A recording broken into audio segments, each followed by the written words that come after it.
Guys, I don't know how to tell you this, but we've got a problem. Wait, 1 second. Yes, that's better.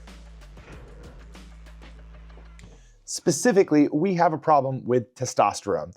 And I know what you're thinking, like, oh, maybe there's a problem with like how we administer it. Oh, we need to do it more frequently, blah, blah, blah. No. We've got bigger problems than that. Specifically, we have a problem with number one, how we diagnose low testosterone, and two, how we treat it. Let me explain what I mean. When we're talking about trying to diagnose low testosterone, right now we rely on some very simple numbers. We rely on 2 serum early morning draws, if you're here in the United States. But see, there's a problem when it comes to interpreting those numbers. If you're below a specific threshold, you get the diagnosis of low testosterone, and that means that you qualify for testosterone therapy. But if you're above those numbers, even by a little bit, then all of a sudden you no longer qualify and you're not a candidate. And those numbers can seem super arbitrary. Check this out. If we're looking at the AUA, so the American Urologic Association, you have to be under 300 nanograms per deciliter to have a diagnosis of low testosterone. While in the EUA, the Europeans, well, apparently they just have much higher tests than us because they're saying anything below 350, that's a diagnosis. Meanwhile, the Endocrine Society, supposedly the experts on all things endocrine here in the United States, say you have to be below 264 in order to get a diagnosis of low testosterone. So you can see where the problem is, because based on where you live, what doctor you happen to be seeing, and maybe what specialty they have, you could get a totally different answer with the exact same testosterone level. And not only does that change who gets a diagnosis of low testosterone, it also changes who gets access to treatment. This can even cause problems in the same clinic with the same doctor. Let's say this. Let's say that I have a patient who comes in and he has a testosterone level of 312 nanograms per deciliter. Well, by our own society's definitions, that's not someone that I should offer therapy to. I should give him a high five, tell him that he's doing just fine, and then see you when I see you. Meanwhile, that same type of patient, if they walk in the door and they have a testosterone level of 298, well, all of a sudden, according to our guidelines, that's someone I can offer treatment to.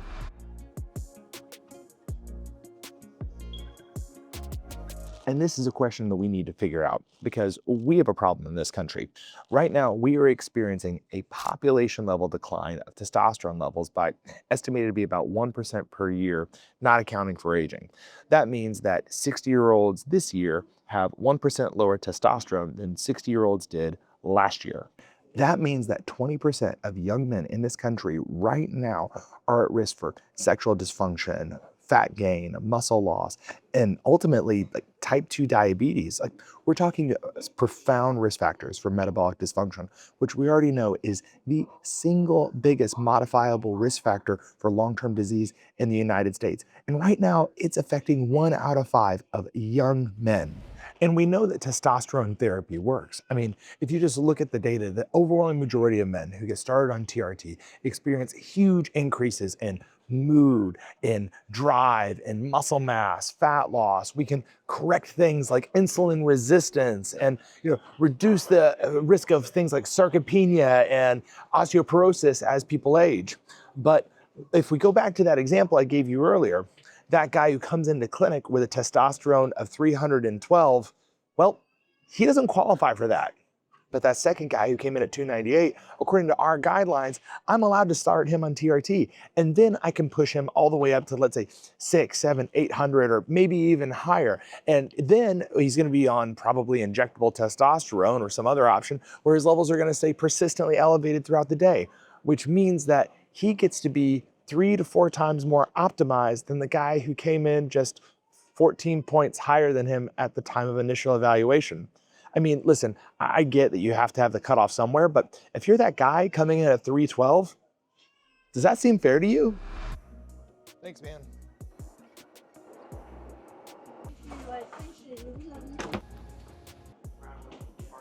Atlanta is a crazy airport, but I actually grew up down here. So in a way, this kind of feels like coming home for me. So spoiler alert, in case you were wondering where I was going. Yeah, of course, I have no idea what Ronik's going to put in the title, so maybe you'll know already. But yeah, we're going to Vegas. Totally unrelated, but comment down below if getting a snack at McDonald's makes me a bad doctor. Thank you. I don't care what anybody says, there is nothing better than a McDonald's hash brown when you're traveling. Okay, so thought experiment. What would this look like? What would this world look like if we started offering testosterone therapy, if we started offering pharmacologic and hormonal enhancement to the guy with testosterone of 312, the guy with testosterone of 298, or God forbid, a guy with a testosterone of 425? What would that world look like? And again, we're not talking over the counter, we're talking safe, medically supervised hormonal and pharmacologic enhancement. What would that look like? Well, honestly, I'm not exactly sure, but that's what I'm hoping to find out this weekend. And actually, that's why I'm traveling to Vegas.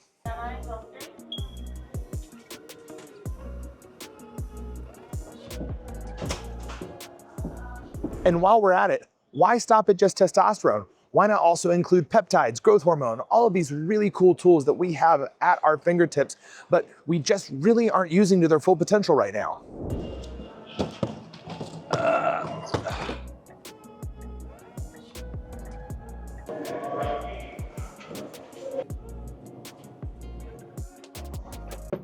Well, lucky enough, I'm not the only one that's been asking these questions, which is why I'm here in Vegas for the Enhanced Games, the first major competition in sport that I've seen on this level where athletes are allowed to openly use performance-enhancing substances. And not just on their own or observed by just a coach, but these athletes have actually been part of an IRB-approved study that's been going on in Dubai for months at this point. Some initial data was just published.